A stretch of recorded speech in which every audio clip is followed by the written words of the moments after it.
اس میں قرآن مجید کہتا ہے کہ دیکھو لوگوں، تم میں کوئی بنیادی طور پر، پیدائشی طور پر، رنگت کی وجہ سے، نسل کی وجہ سے کوئی نہ افضل ہے نہ مفضول ہے، نہ کوئی اعلیٰ ہے نہ ادنا ہے، کلکم، اور اس پر میں نے جو پیش کی ہے گواہی مزید حضور کی حجۃ الوداع کے خطبے سے،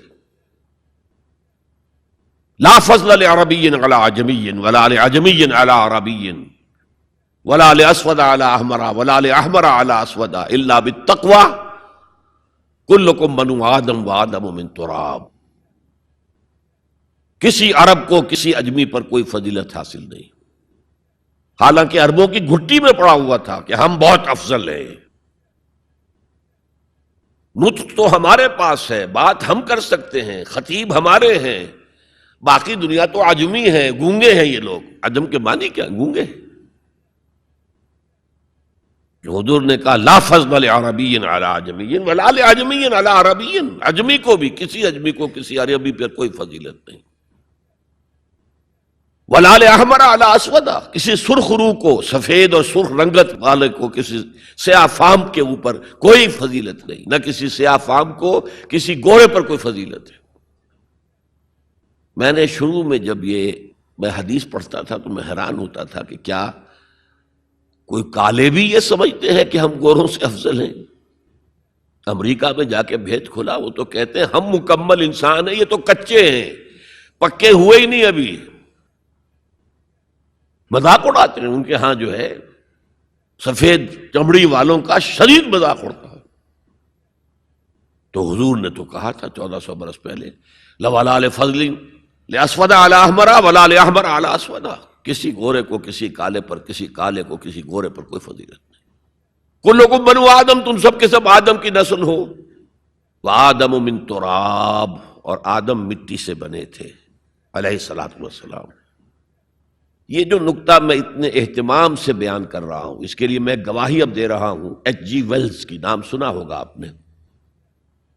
وہ زیادہ مشہور تو ہے سائنٹیفک فکشن کے معاملے میں، اس نے اپنے زمانے میں ایسی کہانیاں لکھی، ایسے افسانے لکھے جو آنے والے دور میں سائنس کے جبکہ عروج ہونے والا تھا تو واقعات کے طور پر سامنے آنے والے تھے۔ سائنٹیفک فکشن، کہانیاں لکھنا، افسانے لکھنا سائنسی بنیادوں پر۔ لیکن تاریخ عالم پر بھی ان کی 2 کتابیں اس شخص کی جو ہیں وہ بہت ہی عمدہ ہیں، اس میں کوئی شک نہیں۔ A short history of the world, اور دوسری ہے a concise history of the world. Concise history of the world میں پہلے میں یہ بیان کر دوں کہ اس نے حضور پر بڑے کیچڑ اچھالا ہے۔ شاطم رسول جیسے آج رشدی ہے، یا بنگالی جو ہے تسلیمہ نسرین ہے، یا ایک اور بھی اٹھ کر آ گئی ہے اب، جس طرح وہ کیچڑ اچھالتے ہیں، جس طرح وہ حملے کرتے ہیں، رقیق حملے کرتے ہیں، ایسے ہی ایچ جی ویلز نے بھی کیے ہیں۔ یہ میں کس لیے بتا رہا ہوں؟ تاکہ یہ بات جو ہے واضح ہو جائے کہ وہ عقیدت مند نہیں ہے، حضور کا دشمن ہے۔ اور عربی کی ایک کہاوت یہ ہے کہ الفضل ما شہدت بہ الاعداء،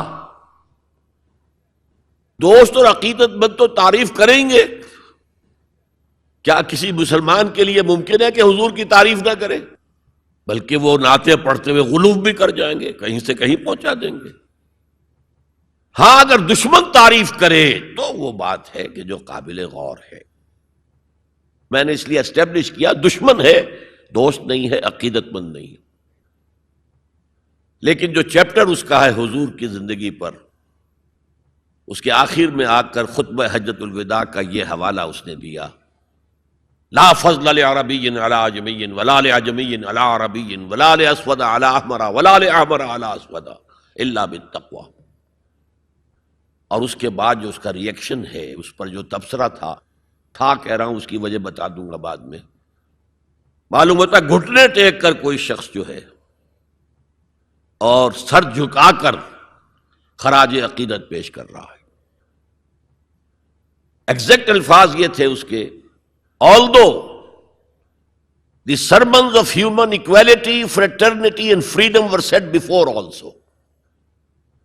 And we find a lot of such sermons in Jesus of Nazareth.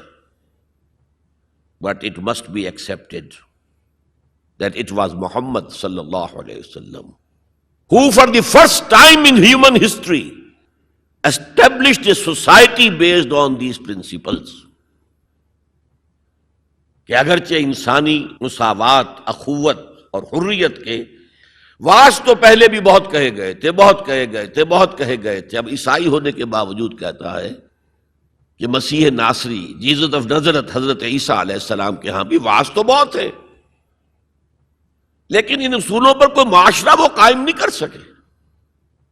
تاریخ انسانی میں پہلی شخصیت محمد کی ہے صلی اللہ علیہ وسلم، جس نے کہ ان اصولوں پر معاشرہ بالفعل قائم کر کے دکھایا۔ اچھا، اب آئیے اس کی اہمیت پر۔ اہمیت یہ ہے کہ آج جیسا کہ میں نے کہا تھا کہ دنیا سکڑتی جا رہی ہے، فاصلے تو کوئی ہے ہی نہیں، اب کوئی معنی ہی نہیں۔ جیسے حدیث میں آیا تھا کہ دجال بات کرے گا، ساری دنیا میں سنی جائے گی۔ آج کوئی دجال صاحب جو ہے واشنگٹن سے تقریر کرتے ہیں اور پوری دنیا میں سنی جاتی ہے۔ اب جو یہ دنیا چھوٹی ہو رہی ہے تو اس کا ایک منطقی تقاضا یہ ہے، یہ جو نیو ورلڈ آرڈر کی بات ہے یہ منطقی ہے۔ کوئی ایک عالمی ریاست ہونی چاہیے۔ اب یہ چھوٹی چھوٹی ریاستیں، نیشن سٹیٹس وغیرہ، یہ تو لڑتی بھڑتی رہیں گی، اس نے اس کے اوپر چڑھائی کر دی، اس نے اس پر چڑھائی کر دی۔ تو ایک کوئی عالمی ریاست، گلوبل سٹیٹ قائم ہونی چاہیے، لیکن اس کے لیے بنیاد کہاں سے لائیں؟ انسانوں کو جوڑیں کیسے؟ وہ تو نسل کی بنیاد پر جو ہے کٹے ہوئے ہیں، رنگت کی بنیاد پر ان کے دلوں کے درمیان جو ہے بودھ ہے۔ انسانیت کو ایک کرنے والی یا ایک ڈوری میں پرونے والی شے کون سی ہے؟ کون سی ڈوری ہے؟ دیکھیے، انہی حالات کا تقاضا تھا، لیگ آف نیشنز قائم ہوئی تھی، لیکن چونکہ سارے فاصلے جو ہے خارج میں کم ہوئے ہیں، دلوں کے فاصلے جو کہ تو برقرار ہیں، ناکام ہو گئی، ختم ہو گئی۔ اقبال نے اس کی موت کی پیشن گوئی کی تھی، بیچاری کئی روز سے دم توڑ رہی ہے، ڈر ہے خبر بد نہ میرے منہ سے نکل جائے۔ تقدیر تو مبرم نظر آتی ہے وہ، لیکن پیران کلیسا کی دعا ہے کہ یہ ٹل جائے، کسی طرح لیگ آف نیشنز باقی رہ جائے۔ ختم ہو گئی، اب یونائٹڈ نیشنز ہے، بالفعل ختم ہو چکی، سپر پاورز کے مفادات کے تحت۔ اور اب تو وہ سپر پاورز بھی دو نہیں رہی، سپریم پاور جو ہے وہ یونائٹڈ نیشنز کی اکثریت روکنا چاہے وہ نہیں رکتی۔ عراق پر حملے کے معاملے میں کون ساتھ تھا ان کے؟ بائی پاس کیا، دفع ہو جاؤ، ہمیں کوئی حیثیت زبریت نہیں تمہاری۔ تو یہ بھی دم توڑ رہی ہے، یونائٹڈ نیشنز کا وجود کیا رہ جائے گا؟ بیچاری کئی روز سے دم توڑ رہی ہے۔ یہ عراق پر حملے کے ساتھ جو ہے اس کا دم جو ہے عالم نزاع شروع ہو چکا ہے۔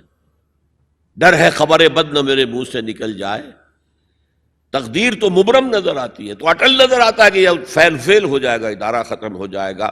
پیران کلیسا کی دعا ہے کہ یہ ٹل جائے، وہاں دعائیں ہو رہی ہیں کہ ابھی یہ برقرار رہے۔ اس پس منظر میں قرآن دو بنیادیں دیتا ہے کہ جو تمام انسانوں کو جوڑنے والی ہیں۔ ایک وحدت الہ، وحدت خالق، تم سب کا خالق ایک ہی ہے، اللہ۔ اب ایوولوشن کی تھیوری ماننے والے کیسے مانیں گے کہ کوئی ایک اللہ ہے، کوئی ایک خالق ہے؟ تو نہیں مان سکتے۔ نمبر دو، تم سب ایک ہی جوڑے کی اولاد ہو۔ یا ایھا الناس انا خلقناکم، اے تمام انسانوں ہم نے تم سب کو پیدا کیا۔ وحدت خالق، وحدت الہ، اس پر سب جڑ جائیں گے آپس میں، ہندی ہوں، چینی ہوں، پاکستانی ہوں، ایرانی ہوں، امریکی ہوں، کالے ہوں، گورے ہوں، پیلے ہوں، سب اللہ کی مخلوق۔ اگر دل میں اللہ پر یقین ہے تو یہ پھر سارے جو فرق ہیں ایویپوریٹ ہو جائیں گے۔ ایک کالے حبشی کو جس کے گھنگریالے بالے تھے، ہونٹ موٹے موٹے تھے، شین ادا نہیں کر سکتا تھا، اشہدو نہیں کہہ سکتا تھا، اشہدو کہتا تھا بلال۔ اور حضرت عمر فاروق جو اسلام سے پہلے بڑے نیشنلسٹ تھے، اپنی قرشیت پر فخر، اپنے خاندان پر فخر، اور وہ عمر فاروق جبکہ وہ خلیفہ تھے حضرت بلال کا نام نہیں لیتے تھے سیدنا کے بغیر، سیدنا بلال، سیدنا بلال، سیدنا بلال۔ حضرت ابو بکر کے بارے میں فرماتے ہیں ابو بکر سیدنا وآتق سیدنا، ابو بکر خود بھی ہمارے سردار ہیں، انہوں نے ہمارے سردار کو آزاد کرایا تھا خرید کر۔ تو یہ فرق تو جب تک کہ آپ اللہ پر ایمان نہ رکھتے ہوں تو کوئی بنیاد ہی نہیں ہے۔ ہمارے ان کے درمیان کیا بنیاد ہے؟ پتہ نہیں کون سے قسم کے بندروں کی اولاد جو ہے ہندوستان میں بس رہی ہے، اور کون سے قسم کے شمپینزیز کی اولاد جو ہے وہ کہیں اور بس رہی ہے، ان کا تو کوئی رشتہ آپس میں ہے ہی نہیں۔ پھر یہ کہ وحدت آدم و حوا، انا خلقناکم، نمبر 1 من ذکر و انثی، ایک مرد اور ایک عورت سے پیدا کیا۔ تو ایک تو اخوت دینی ہے، اخوت اسلامی ہے، وہ تو بڑی اونچی بات ہے۔ اخوت انسانی، تمام انسان۔ اب آپ فرمائیے حضرت حوا کے رحم پر جا کر تمام انسان ایک نہیں ہو جائیں گے؟ والدہ کے رحم کے اعتبار سے بہن بھائی جو ہیں وہ بھائی بھائی اور بہنیں ہیں، دادی کے اس پر جائیے تو وہ ایک بڑا کنبہ وجود میں آ جائے گا، چچا تائے کی ساری اولاد اس میں مل جائے گی، اور اسی طریقے سے خالاؤں کی اور پھپھیوں کی اولاد شامل ہو جائے گی، اس سے آگے جائیے، اس سے آگے جائیے، سب جا کر آدم اور حوا پر جمع ہو جائے گی۔